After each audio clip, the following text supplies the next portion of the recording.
Board of Selectmen meeting to order for this Tuesday, January 19th. I wonder if we might take a moment of silence for our troops and for our public safety personnel at this time.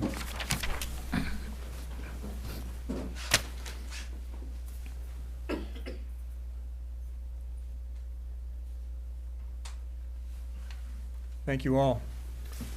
I pledge allegiance to the flag of the United States of America and to the republic for which it stands, one nation, under God, indivisible, with liberty and justice for all.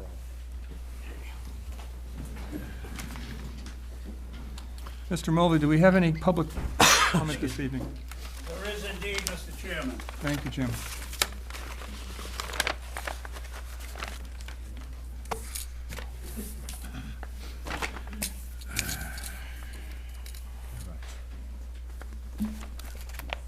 Is Karen here? Please, Karen, welcome. If you'd state your name and village for the record. Karen Gibides, Buzzards Bay. Good evening, members of the board and Mr. Gravino. I would like to publicly and for the record comment on my recent observations regarding future generation wind. I attended the Board of Health meeting last week and witnessed that board work diligently, seemingly with their hands tied behind their backs, to do the right thing. They had been notified recently that Town Attorney Robert Troy could not proceed with the legal matter requested of him until the Board of Health issued an order of noncompliance. Many of the Bourne residents who are affected by the industrial wind turbines off of Head of the Bay Road in Buzzards Bay were under the assumption that Mr. Troy was assembling an injunction to stop construction of this project. I was infuriated to learn that this was not the case, but that he did pass along the information to the Board of Selectmen that the Board of Health needed to act first. My understanding is that Mr. Troy has represented the town of Bourne for decades. After all that time to get to know the town and its regulations, I can't believe it took him so long to pass along this information. You have a group of volunteers comprising the Board of Health who voted to pursue legal action back in November in regard to this energy plant. 34 days after that vote, Attorney Troy wrote a letter to you, the Selectmen, stating that the Board of Health hadn't properly issued an order of noncompliance.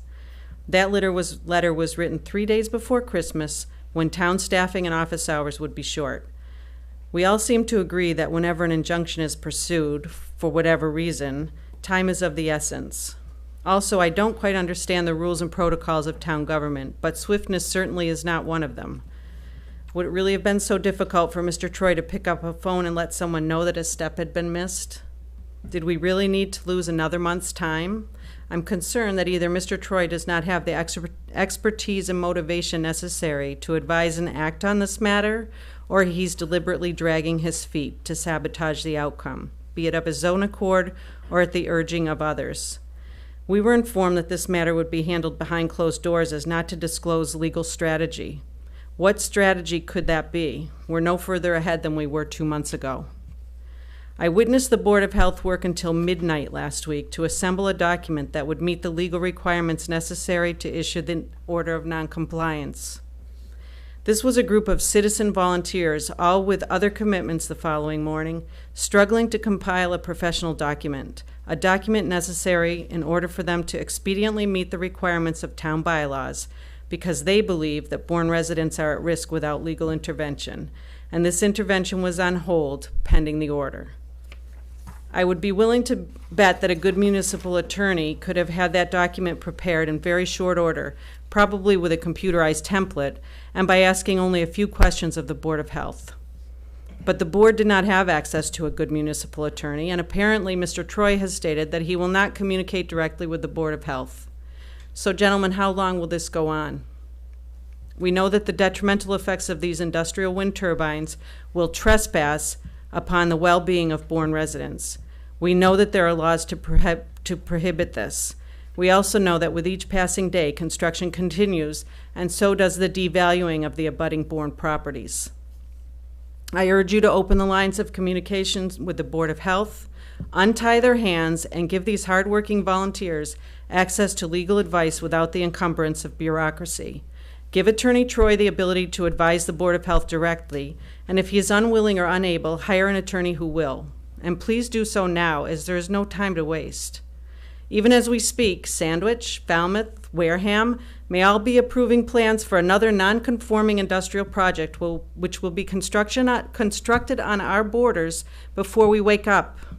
You are allowing precedent to be set in regard to our borders and every other town's borders in Massachusetts.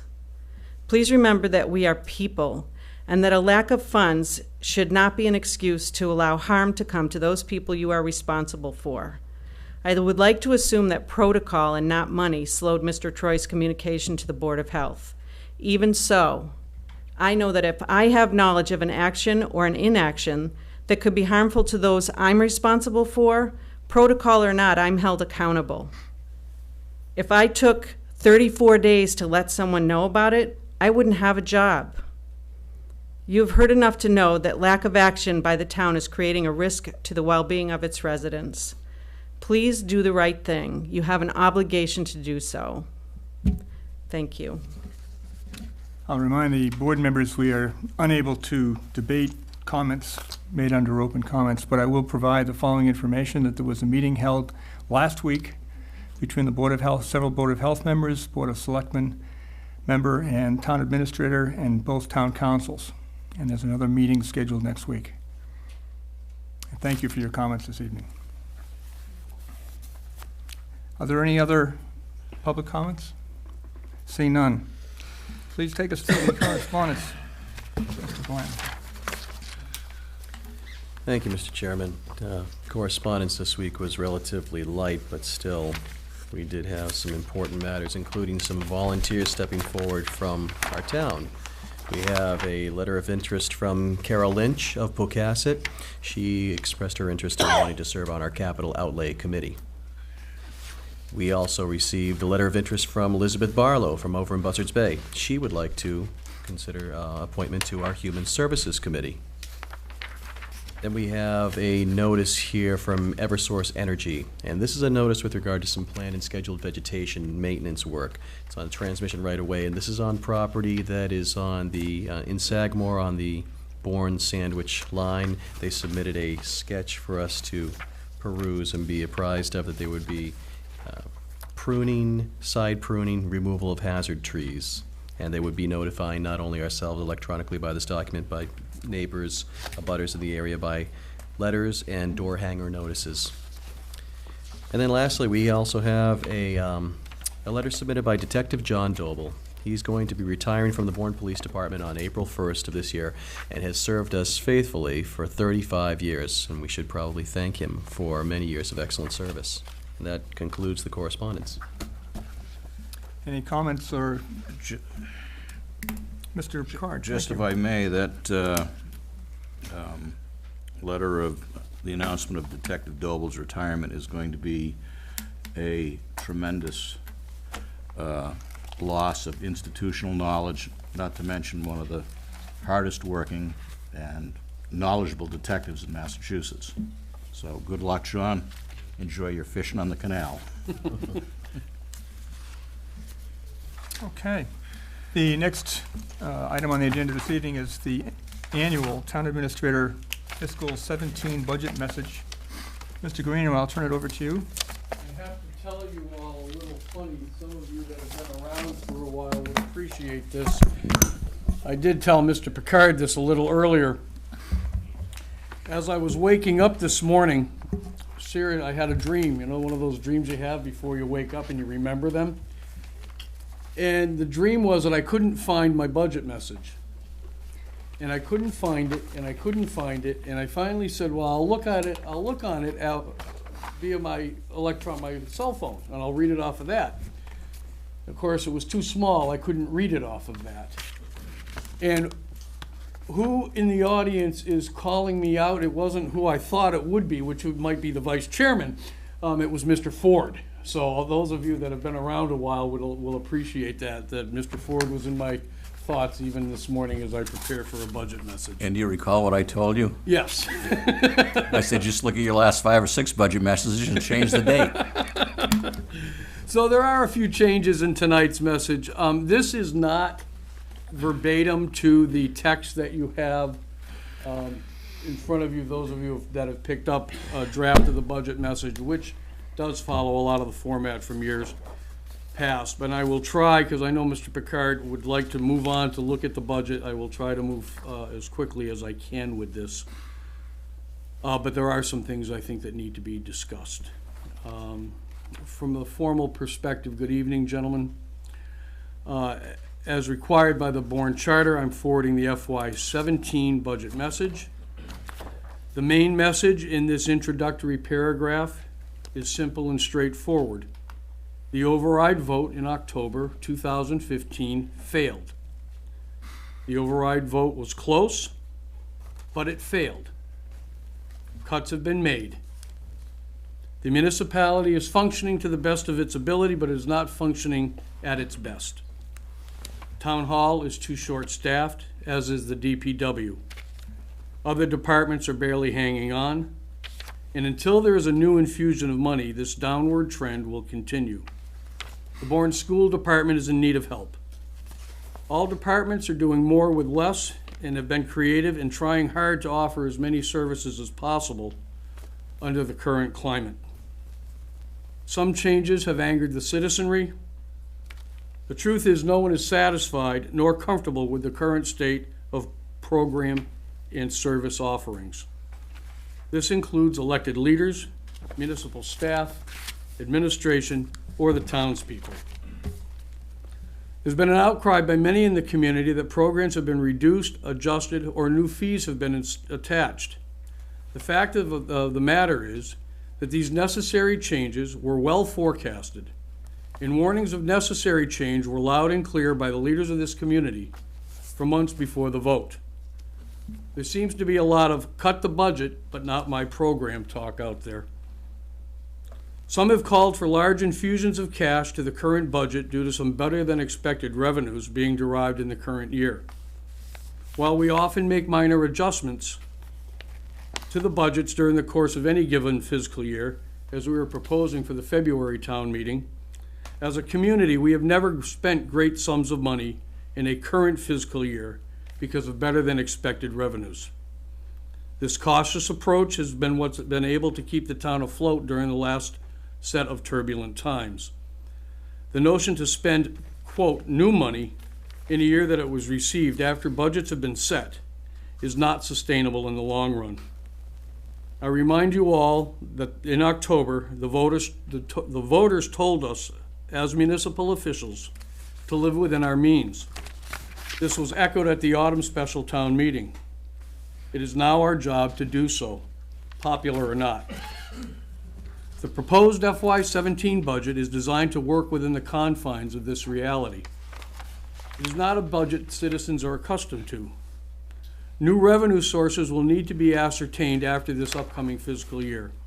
And to be clear, new sources, I mean another override attempt in the near future. The timing of such is to be determined by the Board of Selectmen, but certainly for fiscal 18. If this is not accomplished, staffing and programs within the municipal and education areas of Bourne will continue to fall and in some cases fail. It appears that the municipality will be forced to reduce budgets by an amount approximately $1.3 to $1.8 million in FY18, based on current projections and current policy constraints. This means that school and municipal departmental losses, with some departments likely to be eliminated. Police and fire this time around will also be subject to staffing reductions. I bring forward a balanced budget to you this evening, still with a bit of a blind spot. This budget message is earlier than the last several years, and the governor's budget is not due until the end of this month. It is anticipated that local aid will remain flat, which could mean a bit more or less actual cash in the coffers, depending on state assessments. There is some positive news. I'm pleased to say that the Upper Cape Regional Technical School assessments appear to be finally leveling out after many years of substantial increases. Additional cost controls and cost shifts in health insurance program will again prove to be helpful, and rates rise at less than the current industry standard by a substantial amount. Should new changes not be considered, this budget will be substantially out of balance, and further reductions to all town-funded departments, including schools, will have to be considered. Also, as a good sign, even with a reduced schedule at the community building, over 95% of the programs continue to be offered and intact. We can no longer rely on departmental turnbacks and our conservative approach to revenue estimates to manage the potholes we encounter in the budgetary process. I expect non-salary vacancy-related turnbacks to be extremely limited. I take pride in the fiscal prudence of town departments and town department heads. Our ability to manage budgets and create turnbacks, previously praised and championed, suddenly came under fire when the reality of a failed override came to light. These turnbacks mean departments have gone without for several years because they've been told to stop spending in order to keep money up into free cash for the next fiscal year. The town has been extremely frugal for a long time, and staffing overall is at a minimum. The truth of the matter is that many offices within the town and school department are dealing with limited functionality due to staff shortages. Our planning, inspections, conservation, engineering, to some degree health departments are not able to provide full service and or full coverage, as most departments are with only one person per function or one-person departments. When many departments of one are out due to allowed vacation, professional development requirements, or illness, there was no one to take on the tasks or duties. The estimated combined lost time to citizens is over 286 workdays per year. This equates to delayed plans review, loss of citizen technical assistance, and citizen inconvenience causing multiple visits to the town hall. There are many areas within the Bourne School Department that face similar circumstances. There is no place to cut in order to show frugality anymore. Those days have concluded. The last rounds of reductions, due to the result of the failed override, coupled with reductions made just before the annual town meeting in 2015, have cut to the bone and beyond. Bourne public schools are funded at the minimum level, and some could justifiably make the argument below the minimum level. The municipal non-public safety departments cannot endure more personnel reductions. Any further reductions in the budget will have to include public safety. All town departments have again depicted a strong sense of fiscal restraint, as I stated earlier. These folks work hard every day to bring services to the citizens and that the elected leaders demand and the citizens also demand at the least possible cost. Our public safety and natural resource leaders continue to do outstanding work with tangible increased demand on their staffing and expertise. The participation in programs offered at the library, recreation department, and council on aging is increasing. However, fees are replacing what were formerly town-funded expenses. Adjustments have been made and will be brought forward at a couple upcoming special town meeting in February to keep the council on aging bus driver, stave off loss of accreditation, and keep the CLAMS network current at the library for the FY17 budget. Citizens use these services, and they are as important to large constituencies as our schools and public safety departments are to all. The town public work and landfills divisions continue to provide excellent service while transitioning to a new way of conducting business. The facilities department is saving the town money on a daily basis and is trying to keep the long neglected brick and mortar piece of the organization in shape. Additional demands of the state and national government mandates are increasing, and our ability to respond remains stagnant. There are good things happening again. We are beginning to think forward as a municipal in a fiscal and management sense. We have begun the system of priority-based budgeting. While a bit delayed due to the work leading up to the override vote and the travails to cut the budget after the failure thereof, initial meetings have been conducted and departments have worked on the first phases of the program. The DPW complex has been completed, and that is something the entire town should take pride in accomplishing. An open house will be scheduled in the spring. The school and police facility building committees are up and running. Communication between the town administration and school department and the elected chairs of the Board of Selectmen and school committee are better than they have been for years. It helps all of us when frank and clear discussions about departmental needs are frequent and candid.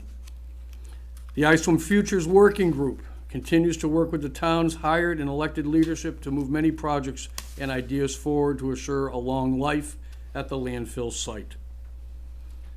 The Financial Project Working Group, as appointed by the administrator, has served much of the purpose it was charged with, and a different iteration of a similar group is being formulated.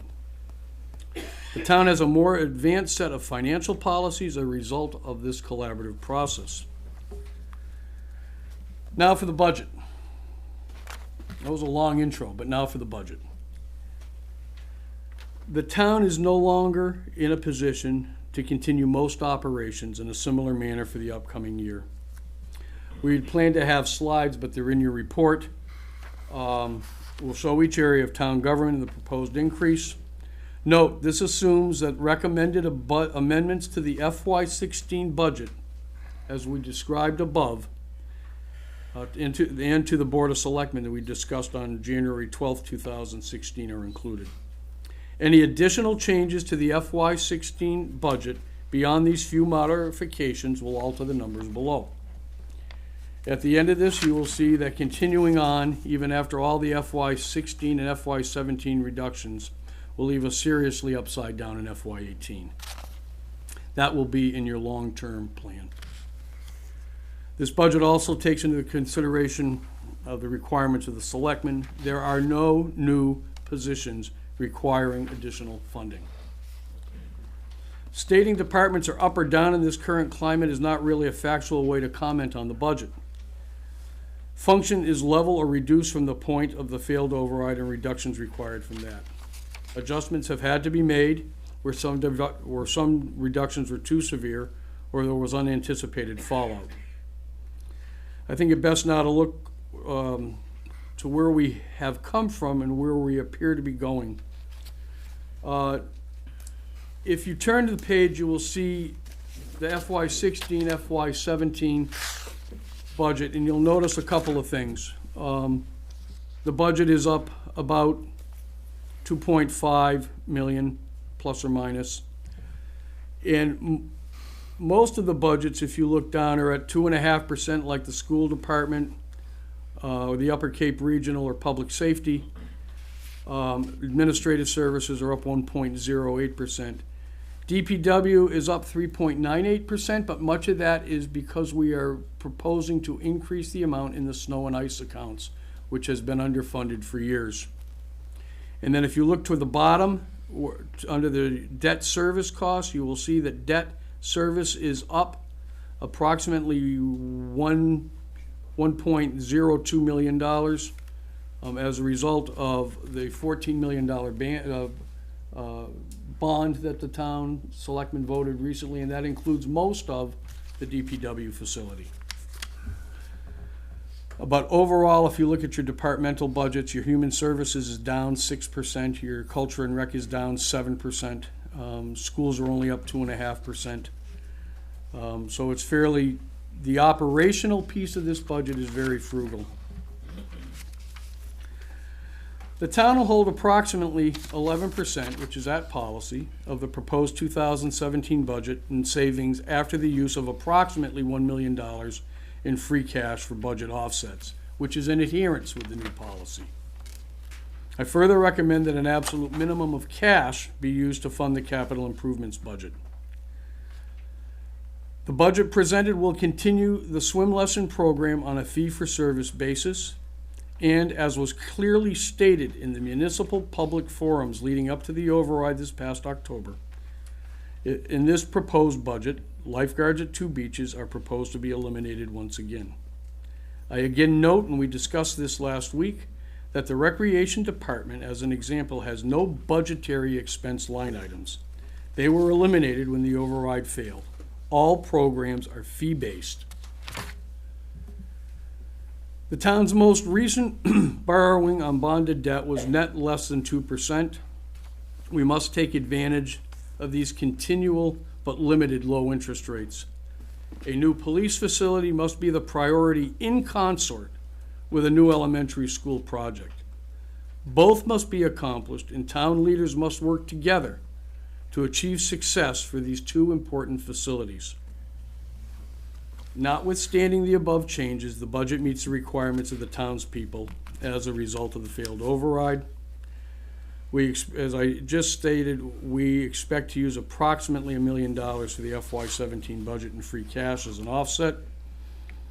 The stabilization account currently holds $3.5 million, and the capital stabilization account approximately $260,000. If you go to your next 2 pages, you will see what we provide you every year, which is a history of our free cash. And the next page is a history of our stabilization. Note the stabilization account is up only slightly, and that is due to interest. There has been no contribution to the stabilization account in the last 12 months. We are at the new policy of 6% as opposed to 7%.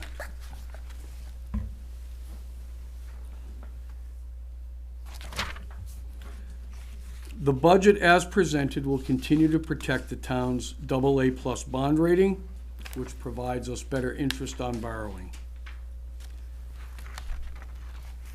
You know, and for the record, I guess, I've said this every year, but I'm going to say it again this year. Most departments, not all departments, but most departments remain understaffed while the complexities of running this organization continue to grow. This is a $60 million corporation. We must, as a community, address the most critical staffing needs as depicted earlier in this document. That means the schools, that means some of our non-public safety departments, that certainly means our second floor. Our second floor, where all the departments of one are. There's no community development, there's no economic development officer. There's certainly community and economic development happening. The inspections departments are one, the conservation department is one, the school department has administrative staff of one in the superintendent's office, and I know how hard that is. I know that other things like that are occurring in the school department. I'm just not in the schools on a daily basis, but I certainly know that they are feeling the crunch. Override recommendations, I said it earlier, but I want to be sure it's understood. An override is necessary for FY18 and preferably before. It's up to the selectmen to determine the timing of such. The town, in my opinion, cannot endure another $1.3 to $1.8 million in reductions. The enterprise funds, the recommended ISWIM budget represents a continuation of significant change of how the department will be successful moving forward. The long-term contract with Covanta that is really assuring stability is helping us be able to plan for the future. The current Landfill Futures Working Group has done an exceptional job in scoping future endeavors and is to be commended. Implementing single-stream recycling and the potential purchase of land south of the existing facility will further enhance the stability and long-term viability of the department. The sewer department continues to function with minimal labor and equipment costs. Costs associated with this budget are largely a function of costs assessed by the town of Wareham for materials used in the treatment process at the plant. Note, as I said last year, underground infrastructure and associated pumping stations are old and need ongoing commitment. As I also noted last year, obtaining timely information from Wareham has been challenging.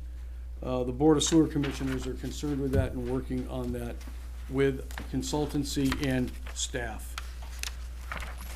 Budgetary highlights, this is kind of the same as you see every year. There are a couple of changes here I want to talk about. You know that the ambulance fees will be adjusted to depending on the rates that the feds and the state set, but we are proposing the use of this funding source to assist with offsetting some of the budgetary and capital items directly related to the Emergency Medical Services Division of the Fire Department. The debt service, all the other things are about the same, although we have estimated new growth in at $400,000. There's a substantial increase in the exempt and non-exempt debt this year, as I stated earlier. And we are within the levy limit under 2.5. And if you turn to the next page, I think it's your next page, you will see the levy limit. It's my intention to continue to work with the school and other department leaders in an effort to achieve municipal efficiencies while holding to the current budgetary numbers, including adjustments made upward or downward as the Commonwealth's budget picture becomes clearer. I also note that discussion regarding the state budget generally encompasses state aid, but we also must be cognizant of state assessments. And if you look to your next page, I won't go through them, but you will see what has happened with our aid. Our general state aid with Chapter 70 is up about $500,000 in the last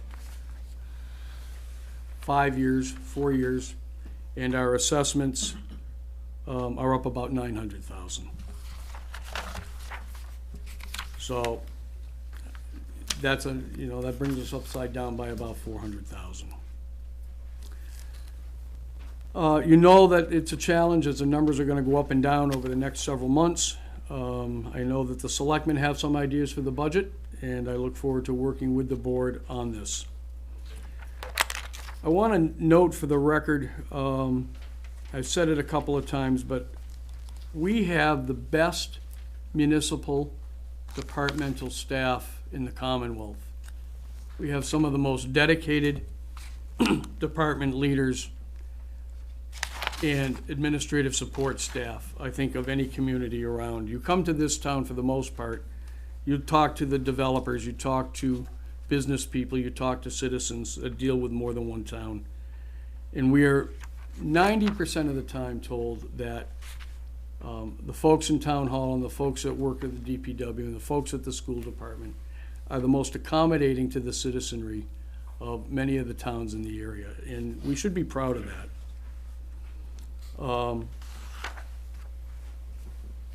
I know I am. So in closing, I just want to note that the department heads and employees have been instrumental endeavoring to make this budget work. The chairs of the school committee and board of selectmen and the school superintendent are thanked for the high level of cooperation over the past several months, especially over the past few weeks as we try to put this together. And finally, I want to recognize the Director of Finance for her continued support, expertise, and guidance, and good humor, especially this most difficult year that she's been through. Her unyielding commitment and highest level of professionalism to this town is unwavering. I thank you for your attention. It was much shorter than last year, whether you believe it or not, and I look forward to working on the budget with you. Thank you, Mr. Grant. Any questions for the town administrator? Questions or comments? Questions or comments? We have a whole opportunity to get into the specifics. Be nice now. I mean, I'll be glad to start.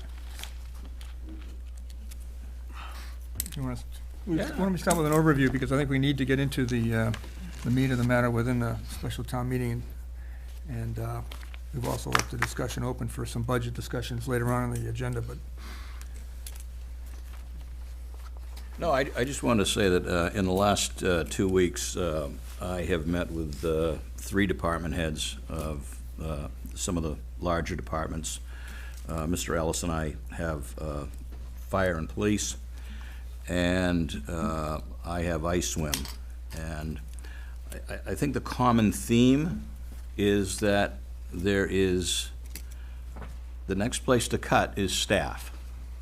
No one, I mean, when you're at a point where a department, say Public Works, may have a line item for repair of a machinery at $100,000, and I'm just making that up, and say in 16 they only use 50,000 of that, the administrator goes in and says, well, we can cut that 100 down to 50. And we might need the 100 the following year, but there's just no place to cut other than staff at this point, as far as I can see. It's unfortunate. You know, I talk about trying to be more efficient in some areas. I just, it's coming down to staff. I don't think you and I have any disagreement Yeah. in that at all, No. Mr. Picard. So that was just that's the big thing I took out of it. I think we all have comments on, in fact, I made them recently, that I think, you know, that should be and we addressed this in the last meeting, it should be the department head's request, the town administrator's recommendation, and then the Board of Selectmen's action.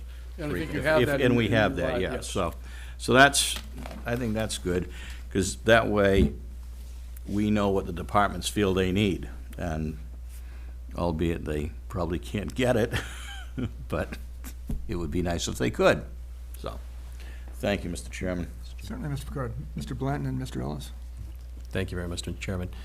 I'll piggyback on my colleague, Mr. Picard's comments there. When Mr. Meyer and I met with several of the department chairs, the committees that we represent, we heard several very similar themes, that there not only is staff the only place left to cut, but in many of these departments, some of these folks are the only person in that department. If you cut any staff in the department, you're effectively cutting the department. You're going to lose services in those departments that are already understaffed. We spoke with the library director, and we were told that the lack of staff, the dearth of staff that they have, they're able to tread water at this point. But we also agreed that treading water is probably not a sustainable strategy moving forward. We also looked at what can they continue and maintain with the short staff, and what opportunities get lost by short staffing and just treading water. The ability to look at anything innovative, anything creative, anything that might create new revenues, new programs, community enhancements, those opportunities just, quite frankly, get lost. And I don't think the library director's alone in that summation. Most of the other department heads seem to reiterate the same theme, that if all we have is just barely able to tread water, then they lose all of that opportunity to look at all of the things that make our community innovative, creative, successful, and increase and enhance quality of life opportunities. It quite frankly, you know, we talked about the allusion to the idea of really treading water, and that it's really an unsustainable practice. At some point in time, that loss of innovation, that loss of the ability to do things differently, to enhance services, is going to end up probably result in less services, less attractive community, less quality of life, fewer services. And eventually those things will impact property values, desire to be in this community. If property values decline, we're going to see town coffers decline, necessitating an increase in taxes, which is exactly the opposite of what most people in town want. But it's a self-fulfilling negative prophecy. So I hope we can come together and find some ways to try to correct some of these areas where we've lost. Thank you, Mike. Mr. Ellis? Thank you, Mr. Chairman.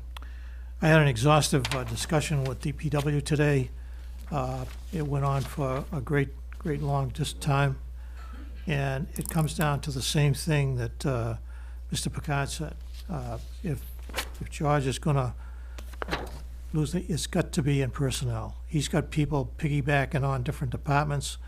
While I was there, he was innovative in dealing with the project, and I think this is consistent. He has an exceptional work crew. He has a very good relationship with them, and we're very fortunate that George is in charge doing what he's doing, and we're very fortunate with a group of people that work for the DPW. They're to be congratulated, and I think it's like every other department in the town. Everybody's putting forth their best.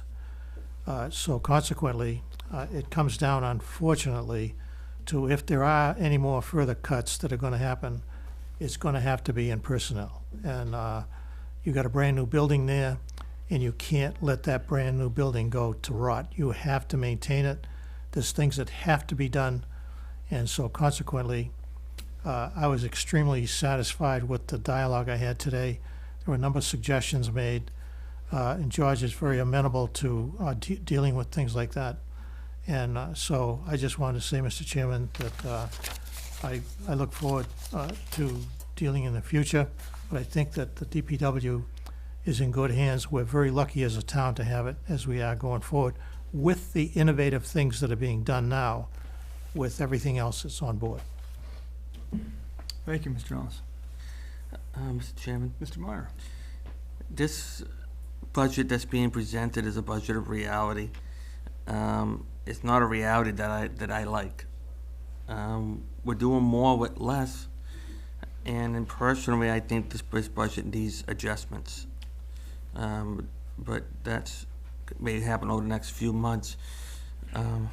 It may or may not. It's these department heads did the best job they could with the instruction that was given from the town administrator. I commend them for their work, but I respectfully disagree with what some of this is being submitted. Because ultimately what this budget presents to some degree is the two most vulnerable people in the community, the children and the elderly, are going to be affected the most. And as much as people say, oh, we condense from 5 down to 3 days, 95% of the programs are still going to be going on, but at what quality is my question. During the course of the next few months, we'll have multiple discussions on this, so I don't want to belabor something that's going to take some time, but hopefully the budget that goes to town meeting in May will be one that's, I think, in the best interest of the townspeople, that we can put forward based on the money that we can spend. So, but like I said, this is the first draft. I respect it, but I don't agree with it. Thank you, Peter. Okay. I'd like to go right ahead, unless, is there anybody in the audience who wants to comment? We've had an opportunity to hear the budget message from the town administrator and several comments from the board. I would like to thank the board publicly for all the effort and extra time that you all have put into reviewing and going through the budgets in the last several weeks.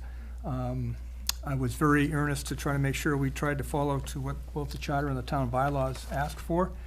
I hope we can deliver a budget to our friends on the Finance Committee on time this year with our recommendations and so forth. Okay. Why don't we go right ahead to the next item on the agenda then? That would be the review of the articles for the special town meeting. Mr. Chairman, I have new ones.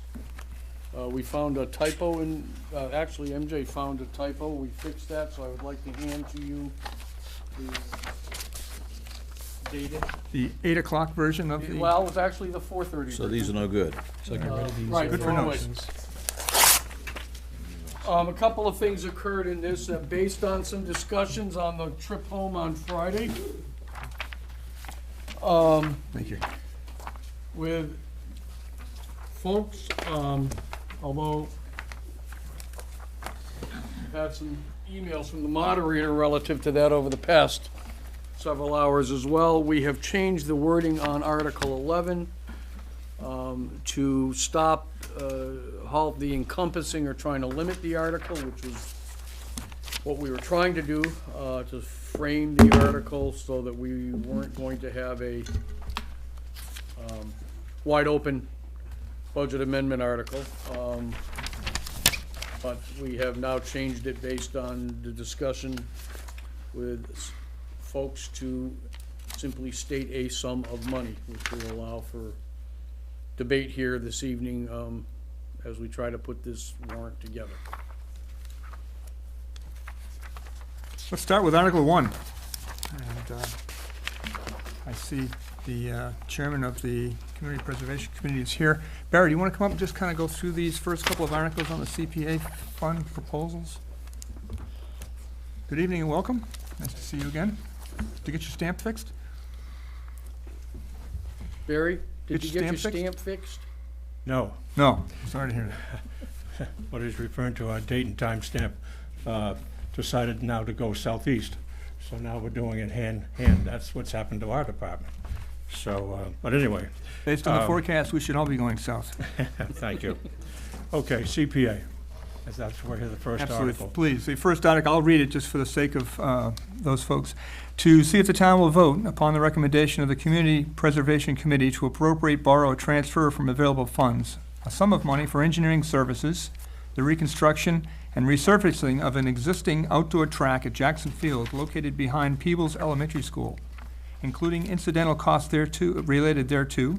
Said funds are to be expended under the direction of the Director of Business Services of the Bourne School Department and the Community Preservation Committee, or take any action thereon. I turn it over to you, Barry. Thank you. Thank you. This particular project has been on the Community Preservation's radar for quite a while. And before I actually get into it, Mr. Chairman, if I might, just for the record, state that all of these funds that are being recommended at this town meeting or in any town meeting that involves community preservation articles, the funds are derived from the 3% surcharge on everybody's real estate tax bill. It in no way impacts on the operational funds of the community, as well as a matching fund supposedly from the state. So this is where all of this funding is going to be coming from. So this project had been proposed by the director of the school business department. I understand it has also been endorsed by the school department, the school administration, school facilities committee, etc., as well as the recreation committee came before us. The long and the short of it is that the current track, I believe, has been installed over 20 years ago, plus behind the middle school. It is in total disrepair, and actually it's probably, and I'll use the word, close to being unsafe for use at this point. The presentation was made to us, and the reason we are including this article as well as the next one coming up to spend funds is that we want to meet this spring's construction schedule. And that's the reason that we're putting it forth and asking that it be included in the warrant for the February 8th town meeting. The estimated total project budget is $675,000, of which those funds, it is anticipated, and the committee is going to be recommending that we borrow for that particular sum of money over a period of years. Excuse me, under Chapter 44, Section 7, subsection 25 of the Mass General Laws, we are allowed as a community to go ahead and to borrow for recreational outside activities of this particular nature. So in the motion, that will be the reference to the statute. So the committee has listened to the proposal, and we have voted unanimously to recommend this to the town meeting membership on February 8th. Mr. Chairman, Mr. Ellison and Mr. Picard. thank you. I would highly endorse this article.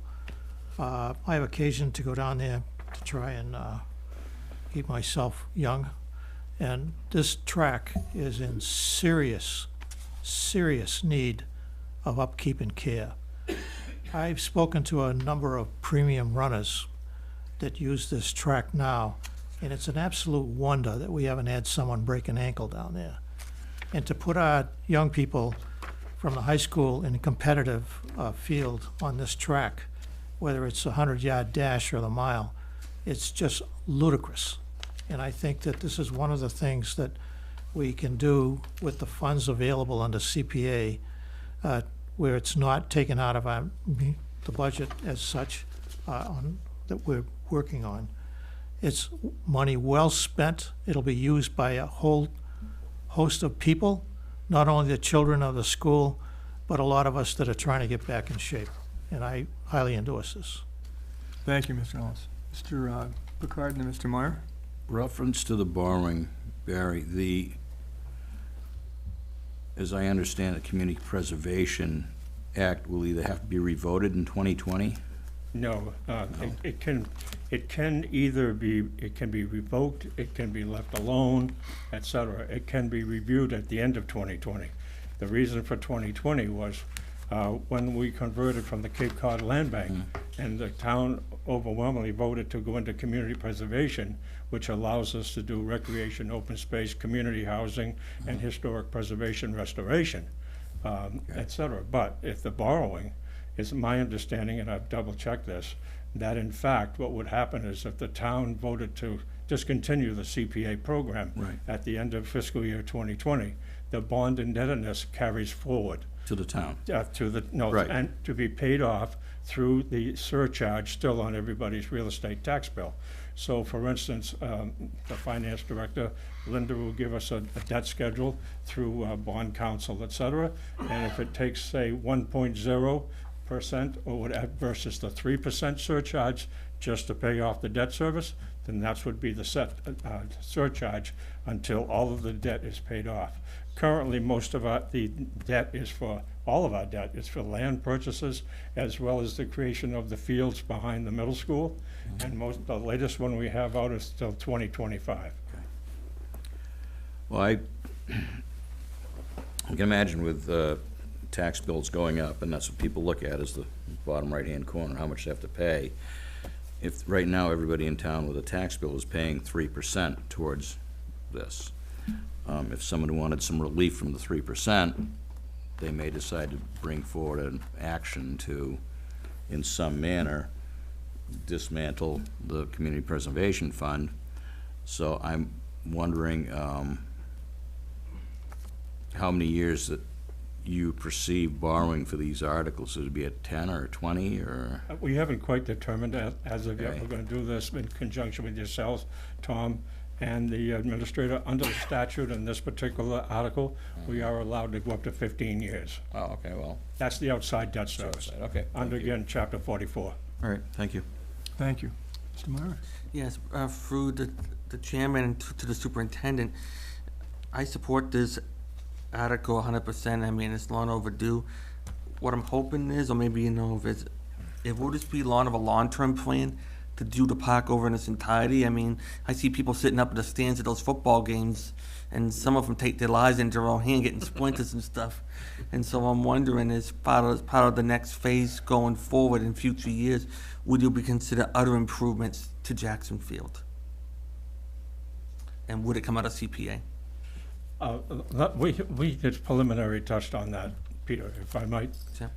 This particular project, and the track, we have a layout, we have the budget, we have everything. And the actual fencing around will actually abut the existing bleachers. It will be a little bit of a walkway there. If we are, I understand, if we're going to go onto that line, and we do go through additional projects, that in fact, that would require a whole another set of layouts, a whole nother set of permitting, a whole nother set of requirements to meet in order to expand either the bleachers or whatever other configuration we need to do down there. Okay. But the track itself will be fenced in entirely, and it'll abut directly the current set of bleachers. So it's our plan as a community preservation committee to do exactly what you're saying, is to meet with the school department, school superintendent, the athletic director, et cetera, and this really came forward because this has been in the master plan for the recreation portion, not only school department, but for the town as a whole. So it's come forth from many sources, and so this time is the proper time to put it forward. Sure. Mr. Chairman, It's a joint effort. I'd like to make a motion that we approve Article number 1 positively. Second. Okay, and I'm assuming that that's for the $675,000 as presented, and the terms would be borrowing. Yes. Okay, and a second? Okay. Any further discussion? I got a motion that's been made and seconded for Article 1 to approve $675,000 for the purposes of Article 1, and the means would be to borrow. Mr. Blanton? Thank you, Mr. Chairman. I'm also in favor of this project. I remember when the field had been resurfaced back when I used to pole vault on it, but that was about 30 years ago, so I know it's run down since that time. I'm curious what the material is that's going to be used in the construction of the resurfacing, and what's the life expectancy of it? The gentleman brought us a sample of it. I'll have to bring it to the meeting, but I do have pictures of the condition of the track, of all of as well as the budget preparation, that type of thing. I think the expectancy is probably for about another 25 years. Great. and expects probably the maintenance on it would not have to require between 8 to 10 years once it's installed, like another resurfacing only. Because it's in such a disrepair currently, that's why we have to do a lot more work than we anticipated. So Mr. Ellis will get 10 more years out of it? I believe he will. I need it. Thank you. Any other questions, gentlemen? Mr. Greeno had his hand up. Okay, motion's been made and seconded. All those in favor of supporting Article 1, please say aye. Aye. Motion, those opposed? Abstentions? Motion carries unanimously. Why don't we go right to Article 2, Barry, as town clerk? Right, wearing that hat, what I've asked and filed the article is to ask the town to accept Mass General Laws, Chapter 54, Section 16A, that allows the town clerk to appoint the warden, clerk, or inspectors in circumstances where any of these persons are not present at the opening of the polls in accordance with the requirements of the statutory section. The background on this is very simple. Under Chapter 54, Section 12, the Board of Selectmen annually appoint all of the election workers from the wardens to clerks, and we call them checkers, or inspectors, pursuant to that Mass General Law. Under this section, and it has happened, but very, very rarely, that at 7 o'clock or 6:30 in the morning, I get a call that says, I'm sick, I can't show up, and what do I do? And luckily, so far, you people have been very generous with your time. Tom's been very generous with his time, and we've been able to scurry around, get a fast appointment, and then I have to open the polls at 7 no matter what happens, because the ballots will go in the side pocket, but et cetera. So under this statute, and because of the heavy election season, as you know, we're coming into, with primaries and the presidential election coming up in November, at least by the acceptance of this statute, if that circumstance arises, the clerk is able to appoint an additional poll worker right then to step in. Mr. Chairman, it seems like a good business practice. I would move approval of Article 2 based on the presentation of the town clerk. I have a motion's been made by Mr. Picard and a second by Mr. Blanton. Are there any questions? I just have one, Barry. Do we have to accept this each year, or is this one time and we're done? No, one time we're done. Okay. Any other questions relative to Article 2 of the special town meeting? Seeing none. All those in favor, please say aye. Aye. Opposed? Motion carries unanimously for approval. Do you want to speak to Article 3, Barry? That's open space. Right. This is a sponsor, and I'm wearing the hat now of the chairman of the Open Space Committee.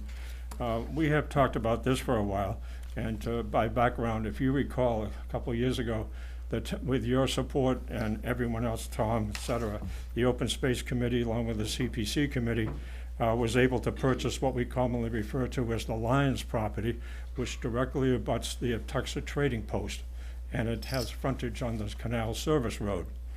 The proposal under this article is to see if the town would vote to accept from the Bourne Historical Society, Inc., an easement on terms and conditions that you folks, the selectmen, deem to be in the best interest of the town, that will allow us to be able to construct a walkway approximately 30 feet wide from the Atuxet Post property, starting approximately at the back of the boat, where it is in that general area, towards the canal side, and that'll be able to take it up on a little slope right into the Lions property, which the town owns. That way we have a bit of a campus effect, and also it is our hope that in the future, what we'd like to do is to put like a small gazebo, et cetera, for the scenic vistas of the canal, like we have at the 3 Mile Overlook, and like we have down here on the canal pathways, crossways on Main Street. So the society is very willing. We approached them, and it actually was a mutual agreement to try and do this, which was a part of the overall plan between the two properties. And so in order to accomplish this, the first step is to ask the town to accept the easement. And then in the Maytown meeting, in the overall CPA article, I'm sure there will be some funding requested to put in the walkway.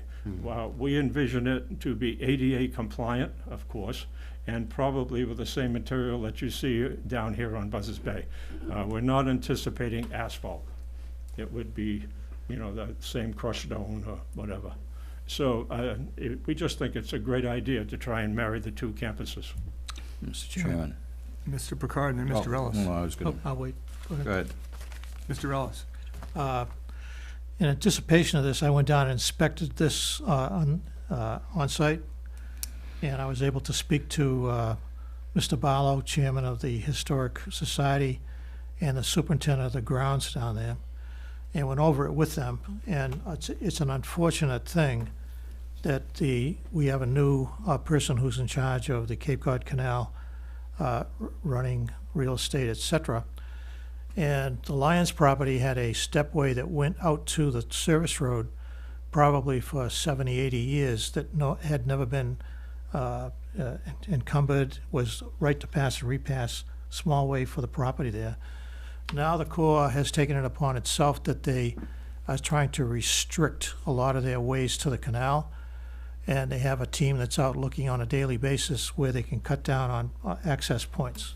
This necessitated this article to come forward. The Board of Historic Society is in full support of this, and I would agree that this is the way to go. The Lions property is, we were very fortunate to get that, and this will add to the Aptuxet Trading Post area, and I think it's in the best interest, and all of you should visit there when the weather's great. It's really super. And it's unfortunate that the Corps has taken this attitude, and this is a way to remedy that. And I would hope that the board would vote for it. Thank you, Jerry. Mr. Picard?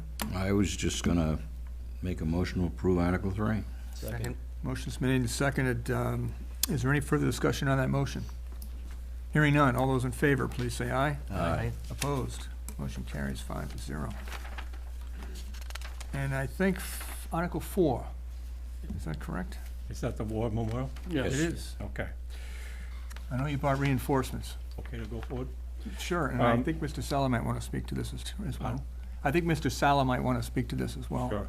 I know Jonathan is here as well. Okay. This project was put forth, well, let me back up a minute. This project was put forth a few years ago and requested the CPA follow up to try and restore this project. We appropriated a sum of money. And actually, Mr. Ellis and I think former Selectman DuPont were very active in trying to restore the War Memorial that is directly located in front of Town Hall. Some of you may not know what that is, but actually it's the monument that lists the names of the individuals from Bourne who served in the American Civil War, 1861 to 1865. It has actually had gone into some disrepair, and hopefully it would be restored. Unfortunately, through the efforts of Selectman Ellis and DuPont, the person or the persons we hoped were going to do the project were unable to fulfill that requirement for various and sundry reasons, and therefore the monies were returned to the Community Preservation Fund. Since that time, Mr. Richard Conron has come forward and has actually been the lead person who has suggested that we once again take up this project. So he actually has gone ahead and has done an awful lot of the homework and the legwork towards this project. We have had tremendous assistance from John Nelson, our facilities director, George Saller, our DPW director, and Selectman Ellis has been involved at our request because of his past involvement in history of the town, et cetera, that is well known. So we have a budget of $350,000. It is well outlined, and it is well, we understand what it's going to be: the stone restoration and replacement, bronze relettering, the landscaping and replacement of the pavers, et cetera. Mr. Conron has gone out and has garnered a couple of proposals for us to review, but obviously this is a construction project and will be going out to public bid. It is our anticipation that these funds will come from the undesignated fund balance of the Community Preservation Fund. The funds are available, and we would again like to have this hopefully will be approved at the town meeting, because again we're trying to meet the spring construction schedule. This is a project that is well overdue and should be done. I think if anybody goes on the town website, the very first picture what shows in the town, there is the monument, there's the town hall. I believe it was constructed at the same time the town hall was in 1914, and it is something that the town of Bourne is proud of, and we should preserve and restore. The Community Preservation Committee has voted again unanimously to recommend this project. Thank you, Barry. Would Jonathan or George, would you like to add anything?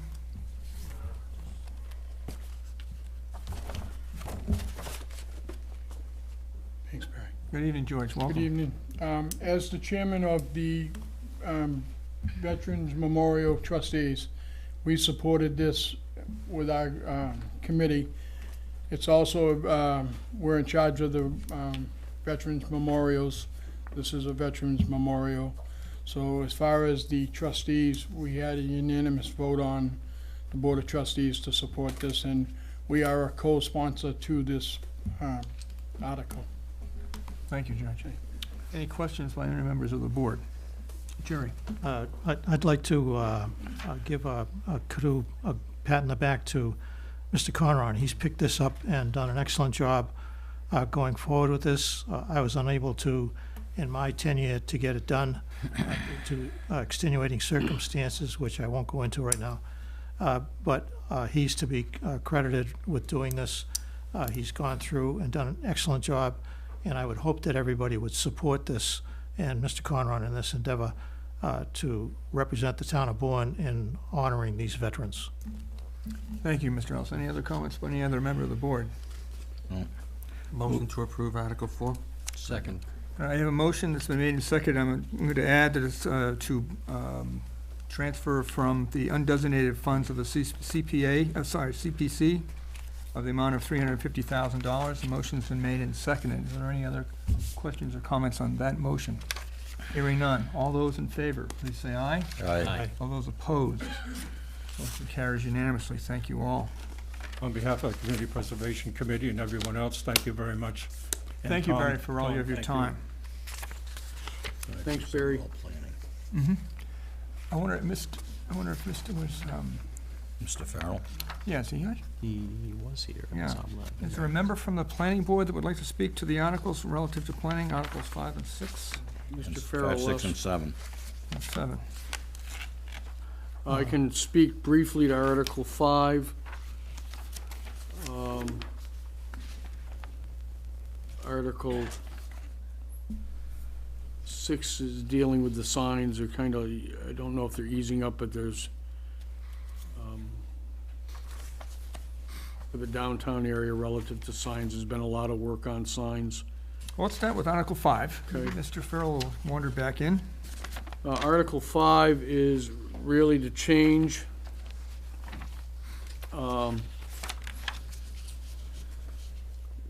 the height, is my understanding, in the B3 district on how tall buildings can be. The B3 district is primarily to the easterly side of the Bourne Rotary.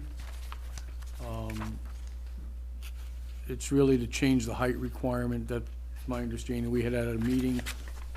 Don, do you have something to add on that? I was just going to say, with all due respect, I would prefer to have either Ms. Moore or somebody from the planning board here to explain these. Yeah, I if think I'm it would gonna be vote. better myself. That's the only one that I have I any would, knowledge of. I would suggest that we I- put 5, 6, and 7 on our next meeting and ask that a professional staff member be Just here, so, or Mr., right. somebody from planning board. And Because- from the purpose of the charter, they have the right to put articles forward, so they Oh, don't have to. I have no problem with that, Yeah, but I but just they wanna, should come in and explain, no just argument. want to understand it before I vote on it. All right. I don't do that Question, often. Mr. Ellis? In relation to that, this was changed from a B2 zone to on my watch when I was chairman of the planning board in the 70s. And the reason for it was that we had anticipated Metropolitan Life was going to build a huge building at that time. And unfortunately, that never came to fruition, and the zone that was set aside for that had never been changed until recently, when another entity has come forward and wants to go in here, and they need this change to facilitate the building that they want to put on there. It's in an area right now up near where the Panorama Motel was, in that general vicinity, and there's a paintball operation going there. And I would say that this would be in the real best interest of the town if this was changed. And it doesn't really have any effect on anyone except who's going to be able to develop that piece of property. And I do think that it'd be well worth supporting. Thank you, Jerry. Okay, well, we're going to ask for some professional explanation for both the board and the public. We're gonna be able to give a much better description on 7 and 8, certainly. Let On me- 6 and 7, excuse me. Yeah. Let me ask, we go to Article 8, which is, deals with single-stream recycling, and I wonder if we might have Jonathan come up. Good evening, Jonathan, how are you? Super, great. I appreciate the time to speak with you tonight. Appreciate you being here. I was told last time I went on too long, so I will be more than happy to answer any questions you may have about this article. Why don't we give us a quick overview, because now we have an opportunity to speak to a little bit of a wider audience, so. The article before you, we're requesting approximately $1.1 million for funds to be spent out of I-SWIM retained earnings to fund the single stream and semi-automation project that I brought before the Selectmen approximately 2 weeks ago. This project would provide needed carts for residents to put at the curbside, and for the DPW to come around and pick them up with an automated equipment or semi-automated equipment. The article asks for funding to purchase the carts, make some equipment updates, and also some advertising or some public outreach dollars to notify the residents of the changes to the program. Okay. Thank you. Is this- Mr. Picard? This is gonna come out of the enterprise retained earnings, or borrow, or do we know? I mean, do we decide here now, or? Well, we can approve the article, or we can approve the article and identify this evening where it is coming from, but the proposal was from the retained earnings. Or borrow, It says or borrow. Yeah. Yeah. You know, I'll let the town. No, that's okay. Oh, no, It's no, all I'll right. let the town administrator. Well, capital outlay has met on this, and the chair of the capital outlay committee. Would you like to speak, Mary Jane? Thank you.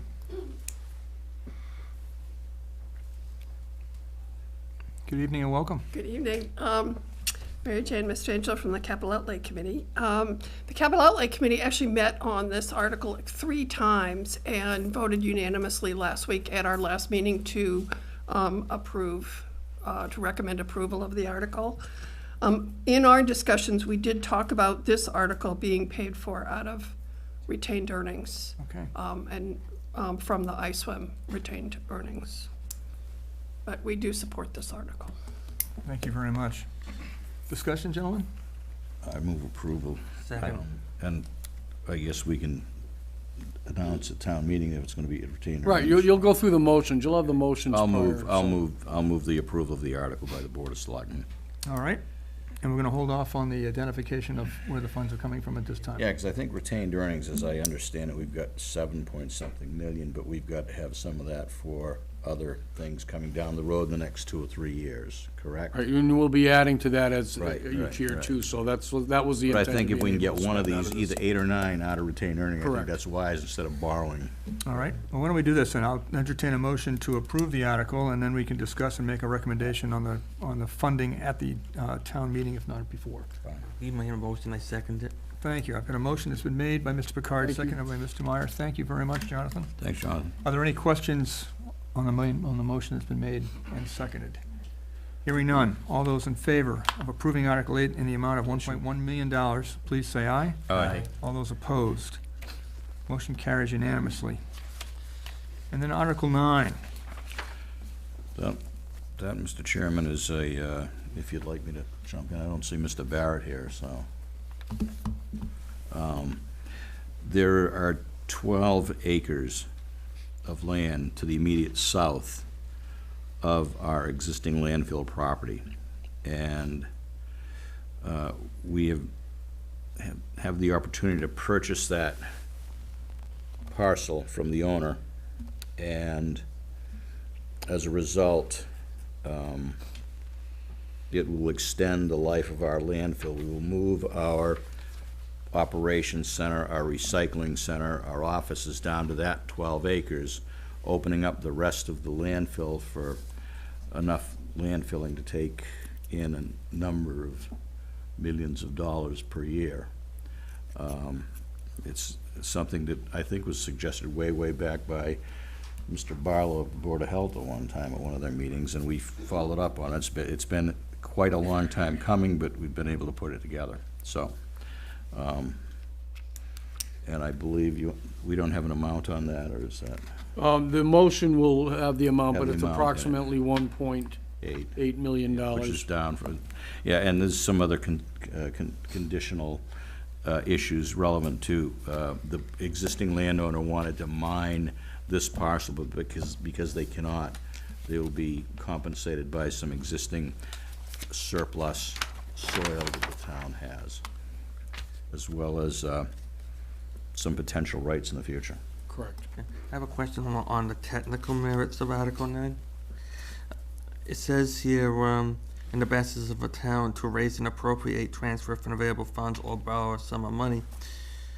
I thought from my experience, raise and appropriate could only be done before the tax rate was set. Now the tax rate's been set. You are correct. This was drafted by council, however. Okay. So, you are correct. So in the motion won't allow for a raise and appropriate, and being ISWIM, it wouldn't be a raise and appropriate. Anyways, you're right, Mr. Meyer. Thank you. So I'll move approval as presented. Second. Okay. I have a motion that's been made and seconded to approve Article 9 as presented without, at this time, specifically identifying the source of the funds. Mr. Blanton? Thank you very much, Mr. Chairman. Sure.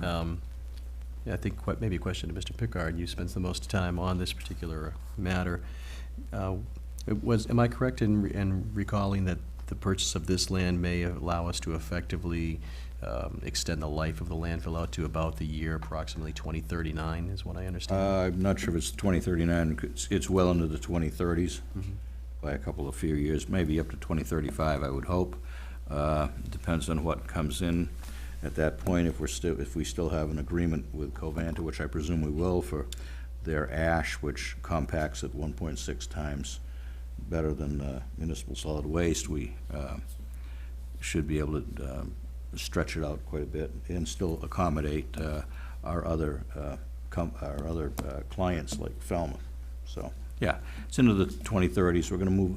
Probably I missed this portion of it, but I think we're going to move Harvest Power to that location so that we have one big landfill and everything, all the office, mechanical, Harvest Power, and our recycling center on this 12 acres. And some landfilling of municipal solid waste. Consolidate our landfill campus, if you will. Right.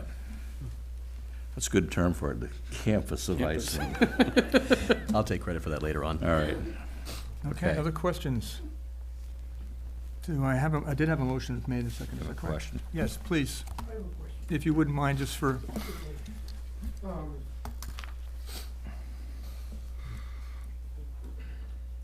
My name is Brian LeMay. The question I have, we just finished talking about the budget. We're up to our ears in salary funds. We're almost ready to cut salaries if we have to. How are we gonna fund clearing this land and grading it and everything else? I don't think we could afford another contractor. I believe the same way we did clearing the land, doing the site work for our public works facility, our ISWIM crew and our public works crew, they have some very talented operators up there who can get the work done and probably have it done in no time at all. You think they can do it within their departmental budgets? Yeah, I believe they can. They did, as I said, they did within the public works garage for site work. Or was that part of the capital budget?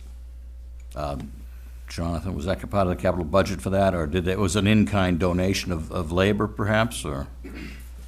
The way it worked out, it was an in-kind donation of labor, and the two departments contributed approximately $375,000 for probably what was a $1.5 million job. Was the total cost of all that labor, machine equipment, and everything. Right.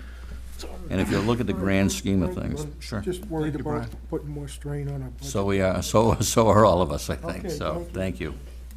Other questions relative to Article 9? I believe I have a motion and a second for the amount of $1.8 million for the purposes of Article 9 with an unspecified source at this time. Right. It'll either be borrowing or from retained earnings from ISWIM. Okay, hearing none, all those in favor of approving Article 9 for the special town meeting for $1.8 million, please say aye. Aye. All opposed, motion carries unanimously. Thank you very much. Article 10, to see if the town will vote to appropriate transfer from available funds or borrow a sum of money for the purpose of funding of a capital improvement project, which is a replacement of an ambulance in the amount of $260,000. Who is going to speak? Mary Jane? Thank you.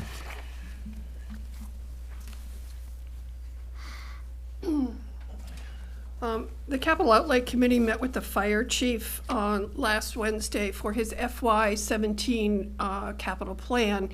And one of the items on the FY17 capital plan was the replacement of the ambulance A136. And he wanted to do that before July 1st of this year because there are new regulations that are going in for July 1st for ambulances that will increase the cost of an ambulance by $50,000, approximately $40,000 to $50,000.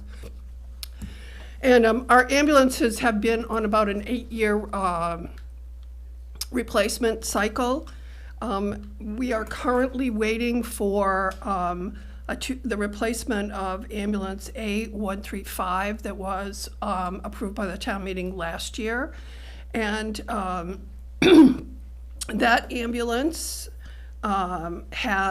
is the exact same kind of ambulance as that we're talking about this ambulance for replacement. The one that's currently being replaced is a 2007 E450 Ford. When we went to replace it last year, it had 134,000 miles on it. The ambulance we're talking about replacing, which the Capital Outlay Committee recommended replacing at this special town meeting rather than waiting to the annual town meeting. And the reason that we did that is that it takes 8 to 12 months to get an ambulance replaced. This ambulance that we're talking about replacing has 131,000 miles on it as of November. The cost of repairs that have been put into the current ambulance that we're talking about moving up, we have already put $12,600 of repairs into this ambulance, 246 man-hours of repair by the DPW. It has. Sorry, is that for this particular ambulance we're For looking this at? ambulance Okay, that we're thank you. talking Yep. about replacing. Thanks, Mary Jane. The powertrain has difficulties. The fuel injectors have had to be replaced several times. It is constantly having to be repaired. The problem with these ambulances is they're very labor intensive to repair. They're this van type ambulance where they have to like pull up the front and pull out all kinds of things. And so it's very labor intensive to repair. The one that we replaced last year, and this was Edwin Rivera actually came to the Capital Outlay Committee to talk about this. The one that we still have that we're waiting for it to be replaced because we're in this 8 months, to 12-month waiting, we've put $28,081 and 546 man-hours into the repairs of the one that we're waiting for the replacement. So when the Capital Outlay Committee looked at it, we said, we know we want to move this up we want to replace this ambulance before July 1st in order to get under the current regulations for a gross vehicle weight.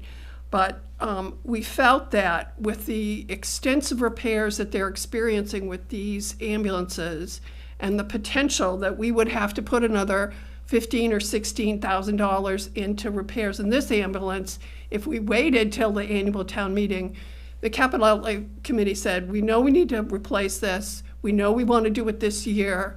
We feel that it would make the most prudent sense to replace it at this special town meeting so we avoid unnecessary expenses and repairs to an ambulance that has already needed a lot of repairs. So that was the unusual request of why we put it on normally we would have waited, and it came on initially as a request for the annual town meeting, but because we hadn't finalized the warrant yet, we thought we might take this opportunity to actually move it forward a little, because it is gonna take 8 to 10 months to get it replaced anyway. Did you also make a recommendation on the funding? Was it from, I believe the town administrator said the ambulance fund. That's my recommendation, yes. questions? Mr. Picard and then Mr. Meyer. So this is to replace ambulance 136, which was scheduled for replacement at our annual town meeting in It was, 2017, yes, or a special within the annual, I presume. That would probably make sense simply because we need to have it ordered by June 30th. And if we did it within special, instead of within the annual, we could make sure that that is ordered and that our obligations to any type of regulatory issues are addressed. We have ambulance 135 coming in. which is on order, correct? It's on order. When is that due? Do we have any idea? March? Yeah, I mean, it's See, 8 to 12 months, so see, it is the ordering delay. I think, I mean, I know that, normally we would say we would want to do this on the normal annual town meeting schedule. I just think in this particular case, that the Capital Outlay Committee is getting very concerned about putting good money after bad. We know that this ambulance is going to has required, we've already put 246 man-hours in repairing this ambulance. There's a potential of another 300 man-hours if it acts the exact same ambulance that we've had with as many miles as we have. We know what happens with these ambulances when they reach this. So it was really our recommendation that we move it forward, because we know even if we pass it at this annual town meeting and order it, it's going to be 8 to 10 months before we get it. I wish I had a business where it would take 8 or 10 months to Right. make something. All right, well, so we currently have, if I could go back to my initial questions, and we have ambulance 135, which is still in service Yes. and is awaiting a Yes. replacement in March. Right. And is ambulance 135 relatively serviceable? I presume it's still in service, still operating on a daily basis. Over the life of the vehicle, yes, it's in service. Okay, that was, That to answer your quick okay, question. thank you. I'm just sticking with quick questions. I've told you I'm opposed to this. I will say I'm opposed to this because frankly, as Mr. LeMay's question on where the money's coming from to purchase this property, although it's coming out of the landfill and it's gonna do something, I just can't see why we can't wait till the special town meeting within the annual town meeting in May, 4 months away, whatever. I get that we're throwing good money after bad. Hopefully it won't work. Maybe they schedule some sort of a thing to hold on to 135 unless they're trading it. I doubt they'll trade it, right? It's probably not being traded. It becomes the spare. It becomes the spare. No, Okay, well, they're both going. there's They're both going. Both of these ambulances are going. These ambulances are constantly prime repair. I am, So you're having 2 or 3 times a week when you actually you have no backup ambulance. okay. Well, that's. Our fourth ambulance is our backup. I guess so. we have mutual aid with Wareham, Falmouth, or Plymouth, or Sandwich, which would make sense to me. I'm opposed to it. I will jump in on Mr. LeMay's thought that it's just, we're in tough financial times. And the other thing beyond that, there's been a lot of talk. The override failed. People are up in arms. People are upset at the fact that, well, they're finding ways to do this now. I believe it's prudent for us to remain as vigilant as possible and not replace this ambulance until the special town meeting within the annual. We can't just say, we got another 260,000. We had the same thing happen. There was a lack of trust, let me say, among some elected officials on another committee, that when we got money to do things, all of a sudden we just did it off from the town side. And I can't blame the folks.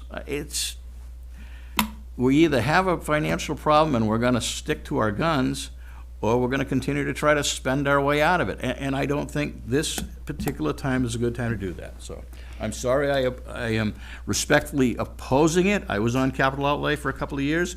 I respect the good work that you folks do, but I just can't bring myself to vote in favor of this at this time. Thank you. Thank you. Any other comments, gentlemen? Mr. Ellis? Yeah, I don't often agree with Don on a lot of things, but this one I happen to agree on. My concern is that we can't afford a bus driver for the Council on Aging, which we've had to borrow, steal, and grab funds for. And all of a sudden, we've got $260 going out for an ambulance. I think with what we've got for an ambulance is, where there's a will, there's a way, and I think it can go forward. So I would side with Don on this issue. I would like to, if I may, make one Please, Andrew. comment. Sure. One of the things that we were discussing at the Capital Outlay Committee was some concerns, increased concerns that are happening at the Pecasset Fire Station.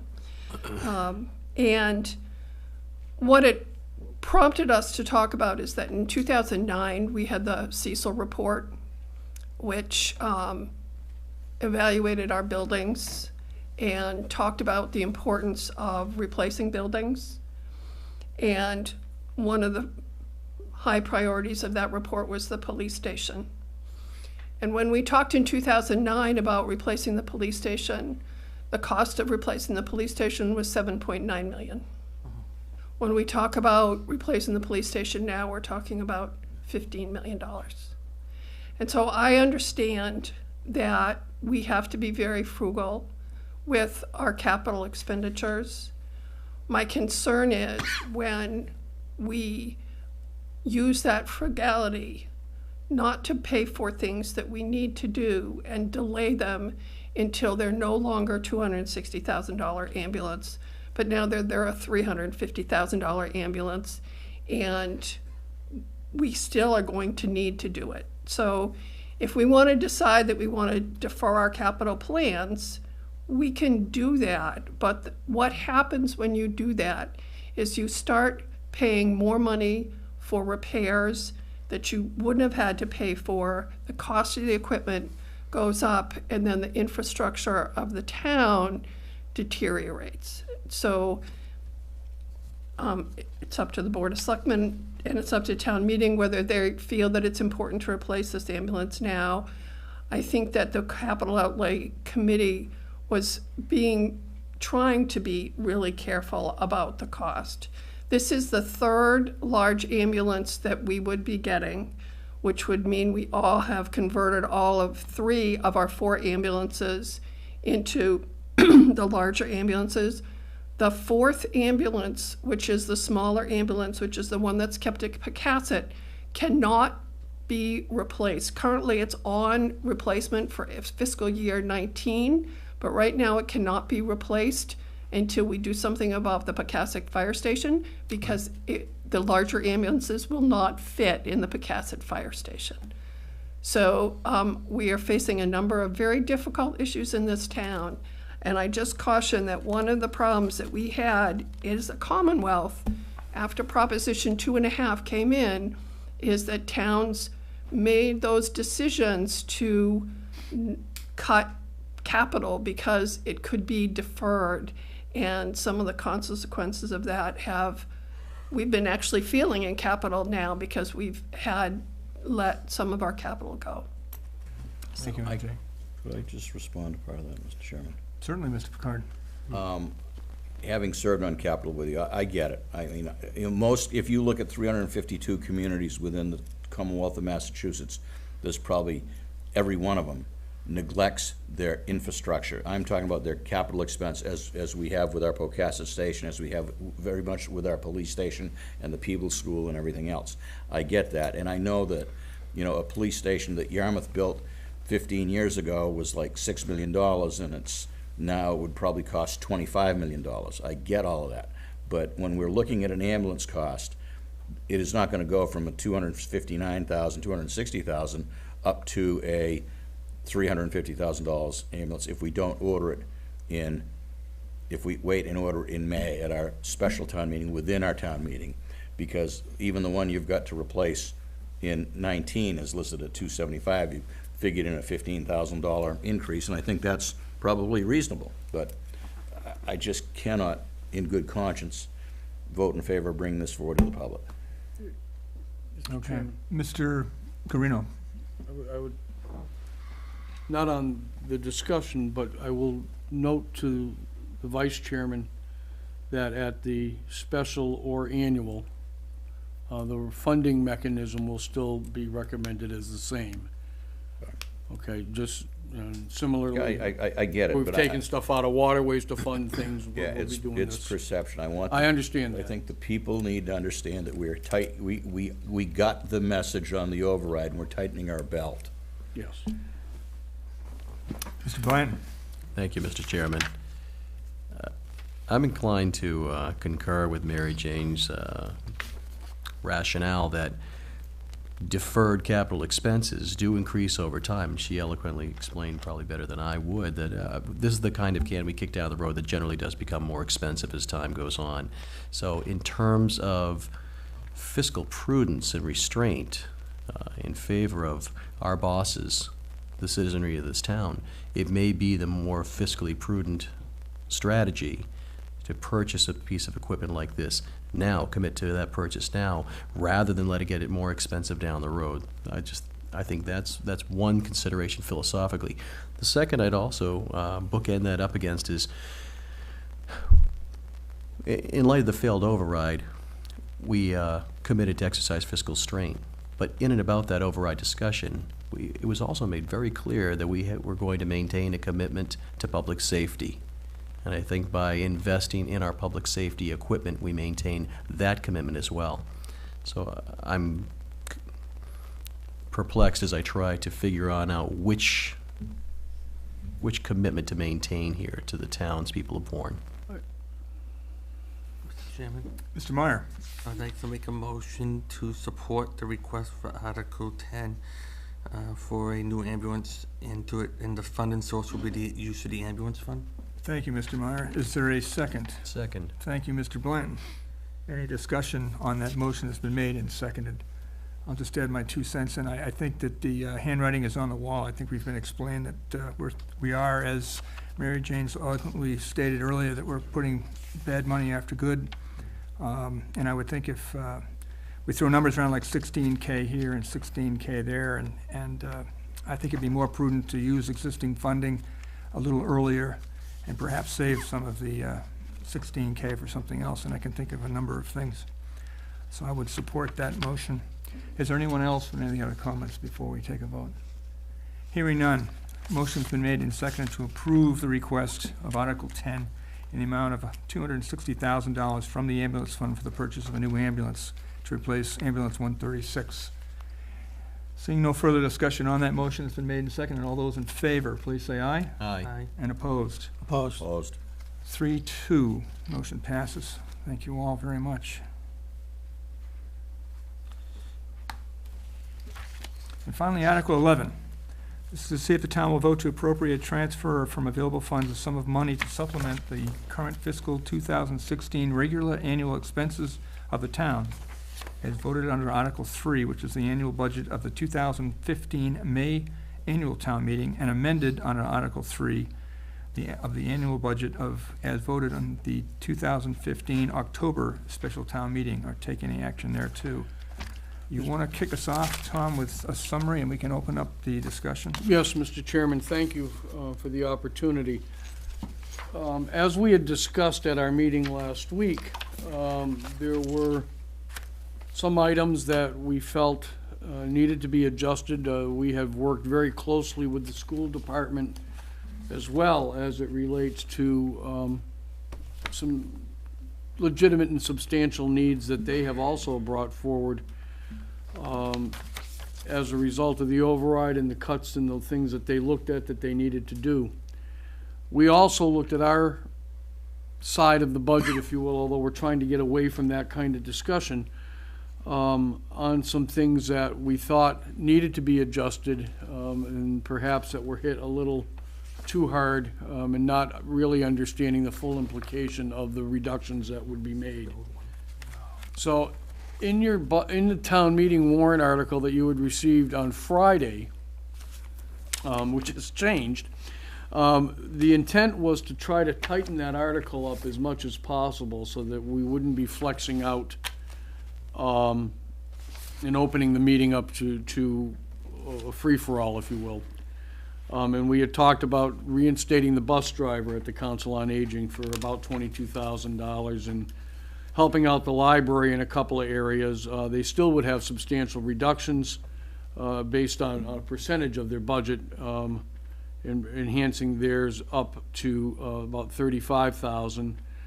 7,900 into the town administrator's departmental salaries and wages to assure that we keep a half-time person in the budget that has been instrumental to us.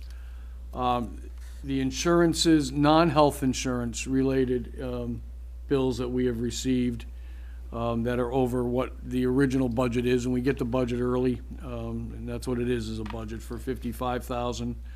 The school department has come in with some actual documented need of $139,916.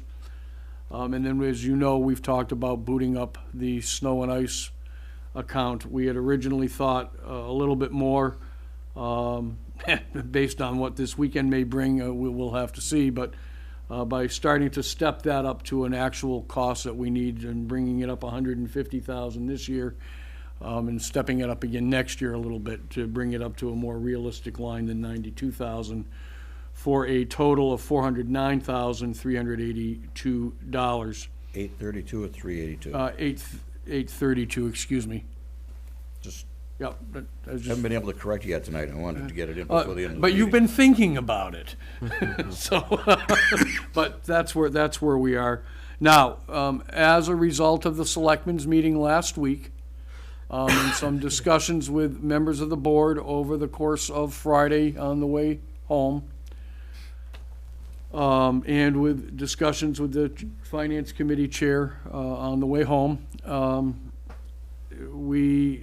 it seems to be appropriate that there were some will amongst some members of the board to discuss this in some more detail, to talk about some other things that may be looked at for this article. So we have in the warrant that you received this evening that I've dated 1/19/16, we have changed the wording of the article to transfer from available funds. It should be a sum of money, but the sum of money to supplement the FY16 annual expenses of the town. We did get an email later this afternoon from the moderator cautioning us that this, opens up Pandora box, but the selectmen can certainly discuss what they want to do to either augment this or reduce this or whatever it is they may want to do, and we can tighten it up when you're through. Before we get into this, I'd just like to cover that one point. Originally, we had specified a figure of the original $409,832. If that had appeared in the article, would the town be able to spend more money than that? Not into other line items. It would only be into those areas because the article would be defined. Okay. Okay. So does everybody understand why this has been changed?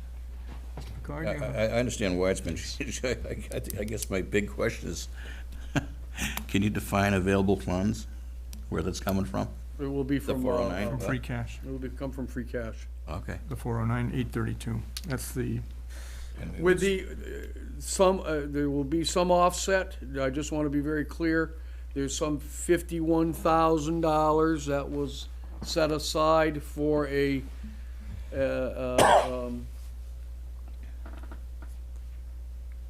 HR coordinator's position that has not been filled, and it's been very clear that the selectmen are not so inclined to fill that given the current state of affairs.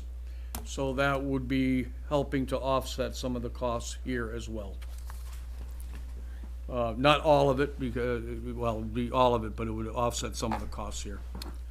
Mr. Picard and Mr. Blanton? And after the 409,832 is removed from free cash, where does that leave us with our policy? We're still within policy. By- And that is making a couple of assumptions within the budget. It's making the assumption we're gonna close on Cody, and we are gonna close on Cody. After we're all through, if you look at your long-term plan, that's in your budget, after we do this, we would still be able to spend the $1 million and still stay within the policy of the keeping 5% in. Thank you. Okay. Peter had his hand up. Myself and Michael, his hand was up first. Mr. Blanton? No, thank you very much, but actually, Don just asked my question, so thank you very much for that, Don. Mr. Meyer? I was one of the movers that asked for this Article 11 to be streamlined, because I wanted some discretion going into possible adjustments to this budget. We've had discussions online, in person, over the last few weeks, probably a few months at sometimes, about this building that we sit in being cut back because of the failed override. In my opinion, that may have been a wise decision back in October or September when we went through the process, but in reality, this is the one building that serves all generations, if it's children all the way up to the elderly. And the fact that we may have some discretionary income to look at getting this building open longer hours or go back to the way that it was scheduled before, is something I think we should look at. Now, when I sat with the town administrator last week and the rec director and the finance and the facilities director, I asked for a cost for the rest of this fiscal year to put a custodian back in this building, to keep this building open to back to the hours. It was, that used to be scheduled at, it was roughly $18,000 I was given as a figure for the rest of FY16, and that it would be roughly $50,000 or $51,000 or $54,000 for FY17 to keep this building open in its entirety back to the older, back to the way it used to be. I know when this override went down, we were told that if we, people were coming up, well, if you end up putting some of these cuts back that you originally approved, then it means that you found money and that you've been snookering us all on. That was not the case. What it is we have some turnbacks that were higher than normal, and you'll see in future years, turnbacks are not gonna be as high. We're gonna have to spend every dollar we can get to keep the services going. But I think one of the things that I think we overlooked when we went through this scenario, it's the effect on what it would cost the people to, the effect of the impacts of this building being closed and what the outcry is in the community. And now you're gonna hear other people say there really hasn't been an outcry. Yes, there has been. I mean, to a point now that we got people in the building 7, 8 o'clock at night over the COA, and potentially it may be unsafe for them to be here that time of night. If you're over that side of the building and you're asking Tracy or Sherry or someone comes off the street and they're not in the best state of mind, they're gonna have to pick up the phone or call the police, or they're gonna have to scream for help. There's not even a button down there that I have to press for them to get the police over there if they're panicked or they need help. I mean, you are changing these people, you're changing working conditions, and I just feel that for the short term, this building should go back to the way it was. If we add the $18,000 to the $409,832, it comes out to $427,832, and I think it's money well spent. Thank you, Mr. Meyer. Was that statement true, that we have council on aging working past 4:30? Yes. Okay, thank you. I was not aware of that. Mr. Ellis?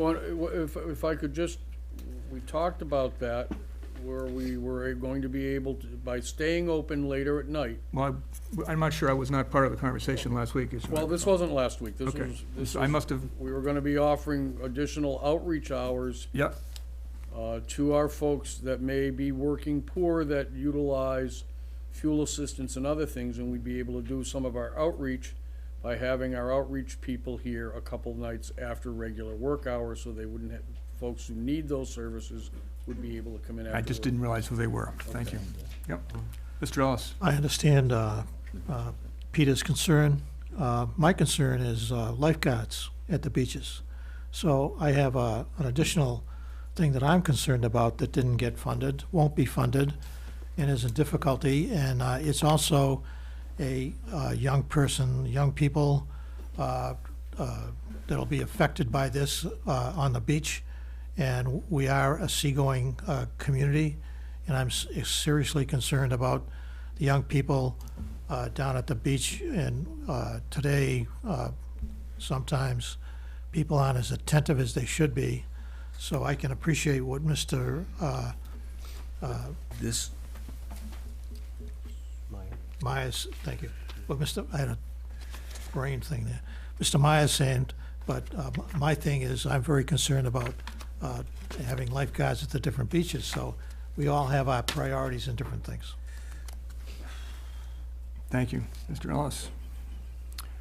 Gentlemen, what I'd like to do, if we could, why don't we start with the base, discuss the original 409,832 figure, take a vote on that, and then open up further discussion for any additional adjustments that the board members or any member of the audience might like to take, and go from there, if that would be agreeable to you all. Only because it's gonna take care of the base, and then you're done. Unless you wanna make adjustments to the base, and I take that as part of the consideration of that original article as presented. So if you're feeling that we should subtract money from out of one of those line items that Mr. Greeno read to help offset either one of the discussions that we've had, it was an $18,000 increase to the FY16 budget for the operating of the community center. Is that your intention, Mr. Meyer?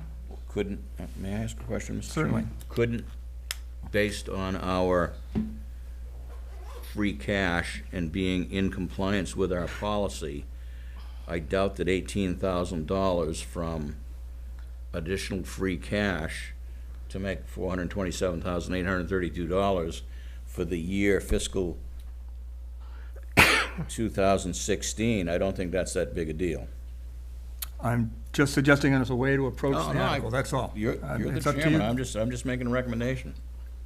It may be slightly less as we move forward and they're able, because of when the date of the town meeting is, you know, and getting it ramped up, but that's about what we were looking at, yes. Why don't we just add the 18? Well, I can, Well, I'd like to, I don't support the 18. That's one of the reasons why I'm presenting this, is because I think we should get the base of the 409,832 as originally presented, and then we can talk about the merits of any additional subtractions or additions. The reason I'm suggesting that is because even if you don't spend the 18, or if you do spend the 18, your long-term plan shows that you're going significantly negative in 18. This isn't free. You're taking free cash out of an account that's going to be expended completely within a year. 17 is balanced, but it's balanced with a significant amount of free cash. well, we can also look at going from 150 to 130, or 132 on the snow and On ice. the snow and ice, excellent idea, but you know what that's going to do? You're going to take the free cash out at the special town meeting to pay for all the money you've spent, maybe next weekend, in free cash. Again. Well, I'm just I mean, against any additional expenditures. If I had my way, not to prolong this, I would have put $250,000 in snow and ice. But then they're forcing that to be the minimum increase every year, when in some years you may not have a snowstorm. And it would go back as a turnback, as you know. Yeah, as a turn back, you're tying up money that could be spent elsewhere. We were almost $900,000 short in our snow and ice in the last 2 years. I know, but that's, you know, we don't know what's gonna happen the rest of the year, but New England weather is so unpredictable. We don't know from one year to the next. All right, how much have we expended so far this year out of the $92,000 budget for snow and ice? Is it $122,000? Well, I don't know what the last storm Right. cost, okay, but Come on, George, if you get, I know we spent about $108,000 to buy salt before we even got going. Before it even snowed. And we've had 2 storms we've plowed for since. We're probably already 4, sorry. We've plowed Been 4 fo- times. Yeah, we haven't plowed 4 times, but we've been out salting or sanding 4 Yeah. times. I think we're kidding ourselves, gentlemen, if we think that we're gonna get by with an additional 150K. But that's just, I'm just saying, what I'm trying to do is to get through the discussion of the original additions and modifications to FY16, and then discuss anything else you'd like to discuss, lifeguards and so forth, that's all. I don't want to bury it. I'd just like to get through with it. I mean, I'd everything- entertain a motion. I will move, Mr. Chairman, that the board approves the amount of $409,830 for the preliminary pass at the Article 11 for the 2016 budget From free cash. from free cash. Thank you, Mr. Picard. Is there a second to I'll that? second that. Thank you. Okay, I've got a motion that's been made and seconded to approve the adjustments to the fiscal 16 budget as referenced in the original Articles 11. I'll just read those down. Council on Aging, salaries and wages for a bus driver, $22,000. Library salaries and wages, $15,000. Library expenses, $20,000. Town administrative salaries and wages, $7,916. Non-health insurance additions, $55,000. The school budget, $139,916. Snow and ice expenses, $150,000 for a grand total of the $409,832 to be transferred from free cash. Is there any further discussion on that motion? Are we going to discuss any augmentation at this point? Absolutely. Oh, no, I was gonna wait till we do that after. I'm just trying to get through, because of the late hour and so forth, and just to keep it clean relative to what, anything that happens, whether it's from this side of the table or the other side. Then I would support this motion with the understanding that we will Yep, continue to absolutely have that entertain that, conversation. yep. Thank I'm you. not trying to deflect it, I'm just trying to Streamline it. streamline it. Thank you. Any other questions, comments? Hearing none, all those in favor of transferring from free cash the amount of $409,832 to the existing fiscal year 16 operating budget as outlined, please say aye. Aye. Aye. And all opposed? Was that unanimous? Yep. Thank you. Motion Mr. carries. Chairman, Mr. Chairman, Mr. Meyer and then Mr. Greeno. I'd like to make a motion to, a separate motion to take $18,000 out of free cash for the purposes of, I don't know what line item it goes to, but, is it Supplementing the operational salaries and wages of the community center. yes. building. Second that Well, motion. And Before we, yeah, go ahead, Mr. Greeno. there's 2 things that I want to bring up before Jonathan. For the motion at the town meeting, it may be not just from free cash, it may be from other available funds. Absolutely. We're looking at article closeouts, we're looking Yep. at a whole bunch of other things in an effort to try to help this out. We know what the intention is, okay. Yes, I know the intention, I just want to, the motion says from free cash, the final motion may be something different. Okay. Yep. Well, we'll be meeting shortly before the town meeting, so we can make those adjustments in the motions that are presented at town meeting if they're not the same as the finance committee. Okay. Oh, can we, I just want to make a recommendation. It would not be to salaries and wages, it would be to expenses. Expenses, Please. because it's a contracted. We would use a contracted Okay, service. thank you. Yeah, that's where I was going to Thank go you with very that, thanks, John. there's a Okay. motion, is there, someone second it? I second it. Okay, a motion has been made and seconded to utilize $18,000 from available funds to add to the expense portion of the community center's operating budget for the purpose of hiring an additional, No, for expenses. it was a, Custodians for. expenses for additional contract work to open hours for the community center. Yep. All right. Any discussion on that motion? I wonder if the, either facilities or rec director had any opinions to weigh in on that. I'm sorry, what, Did you want to speak, Chris Ann, at all? On the 18,000 for the additional? Okay. Jonathan? No, I'm all set. I think Okay. Okay. Okay. Any other discussion, gentlemen? Mr. Chairman, Mr. Meyer? No. No. Mr. Ellis, had talked about lifeguards, I think you should have the costs so that you know what they are. Well, let's, if we could, let's go Mr. into Chairman, motion. let's, Okay. let's do this first. Okay. If we could, because I think it is less confusing, and I have questions on that as well, Okay. because I'll support lifeguards.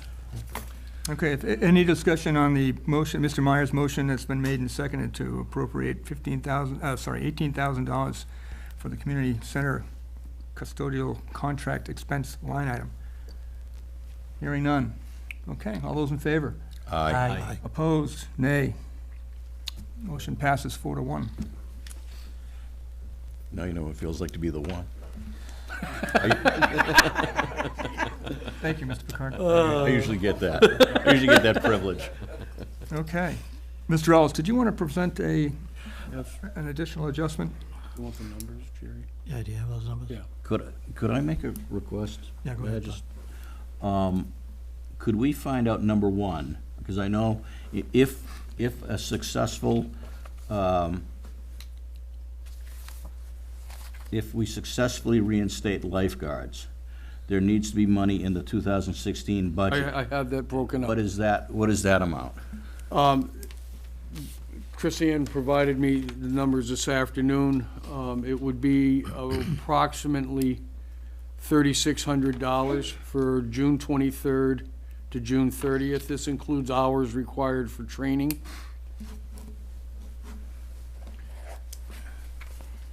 All right, and then the next amount, if the board, I presume it's either under priorities or it could be, whatever, to reinstate lifeguards. Since there'll be no increase in salaries for the staff for the summer, whatever they made last year, it's $38,842.42. I would suggest that you make it at about $39,500, just because there may be some additions and subtractions to what we're doing. That was what we spent last Right. summer, so you have to factor in your rain days and things like that. You're right, so, yeah. The other thing that I would ask the selectmen, if they're going to do this, and I'd have to ask Linda how we do this, but since the swim lessons that we indicated in my budget message would be provided at fee base only, I would ask that the selectmen also consider a sum of about, this is just Tom, not the rec director, but I think she concurs, of about $6,000 to help offset scholarships for those children that may not be able to afford the fee. I need to know how to be able to put that into the budget. I don't know exactly how that goes into donations or revolving or whatever, but That would go into 17, correct? correct. All right, so that we don't need to address that now, but you can, and keep in the back of your minds that request may come Well, forward. you can figure out a way to do it. I was gonna make a motion for 17 under our priorities.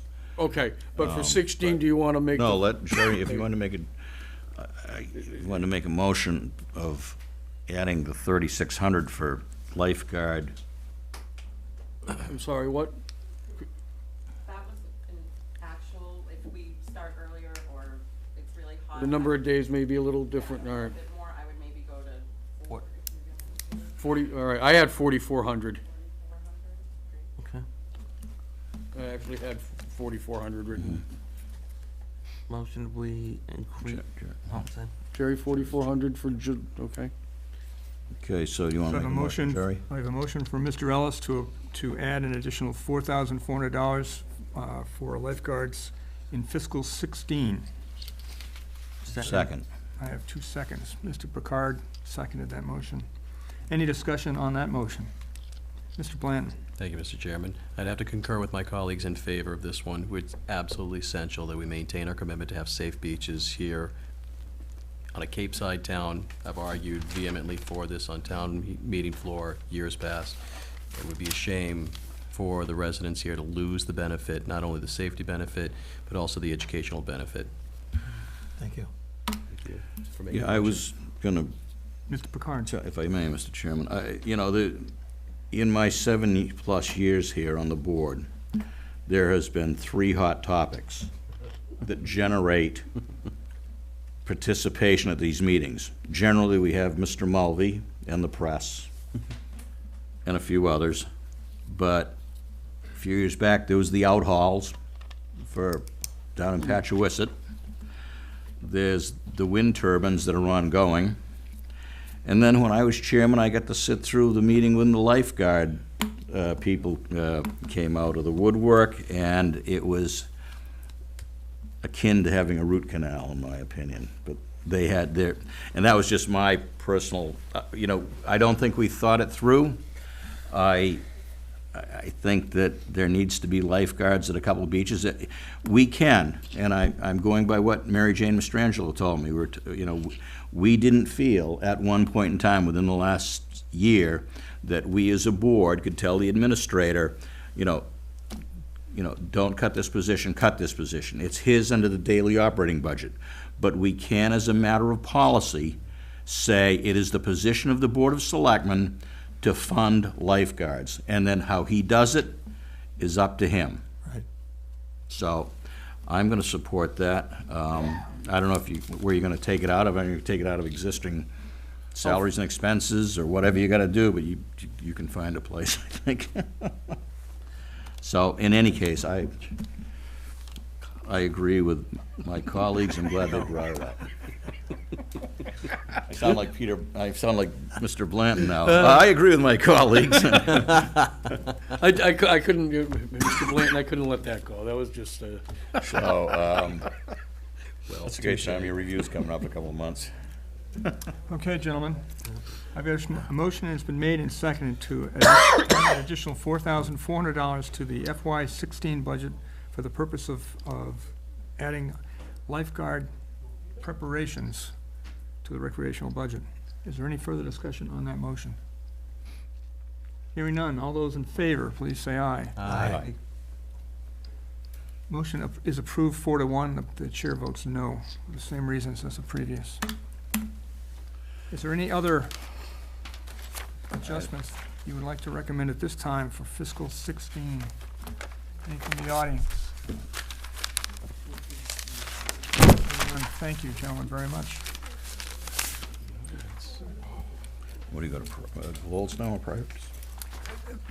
We could put the budget priority discussions. Is there any discussions under that particular, or was that really to discuss the lifeguards and the adjustment? Right. Under what? Under the budget priority It was discussion? really just to move that ahead. That's fiscal 2017, if you'd Right. like, Mr. Chairman. I mean, as my priority for the budget, and I think this is probably the only one I'm going to have, is that I would move that the Board of Selectmen adopt as policy the lifeguard program for FY17, and how that is administered is up to the town administrator. Second. I want to put a number with that, if I could. We've received a number, We received a recommendation of $39,500. $39,500. Plus 6 for scholarship? Plus 6%. Yeah, 44, I'd make it an even $44,000. $50,000. Yep. And I'm not sure about how we're gonna be able to make the scholarships work. It may come back to 44, but I just wanna be sure that no child is denied the opportunity. Let me offer before we start throwing motions around. What if we understood that this evening we discussed the fact that we've identified and added monies in to prepare for bringing lifeguards for fiscal 17, and then if we get into the budgets in fiscal 17, we attack the specifics within that with the understanding that the priority is to add lifeguards. Understood. I'd be comfortable with that. All right? Do we want to take a few extra minutes tonight to give Mr. Bland and Mr. Meyer an opportunity to go through the long overdue, long awaited goals presentation? Question. Mr. Mr. Meyer. As far, we did a policy or an understand that lifeguards will be going forward for FY17. Should we make a motion or the assumption that the operations of this building could be possibly the same thing for FY17 It as is well? my understanding that that money will carry into 17, Mr. Meyer. Okay. We will, But I'll note as chair, I'll note that being a priority, and when we get into discussions and the specifics within 17, I will make sure we bring that up. yes. Okay. I will find another $50,000, so now I find $100,000 in the budget. Well, we got an The auction coming superintendent up. of schools is smiling The broadly. auction doesn't get applied till next year. Okay, And I've already assumed the money from Thank you. the school. he does. Do you want to take a little more extra time, gentlemen, to go through the goals presentation by Mr. Blanton and Mr. Warren? Or do you wanna- Michael, it's your show because I left my sheet at home. I'd gladly entertain a motion to adjourn otherwise. So moved. Second. Motion's been made and We seconded. are meeting the Right. 26th. Yes, we are. Big night on the 26th. And there'll be an executive session on the 26th as well. There will be an executive session on the 26th at 6 o'clock. Please mark your calendars. It's All on right. the line. So Okay. are we meeting next week? We are meeting next week with an executive session at 6 o'clock In a regular business? and a regular business meeting. Okay. We will be meeting on February 2nd. We are not meeting on February 9th. Correct. So you can all take me out for my birthday dinner on the Nice, all right. Nice. Did we,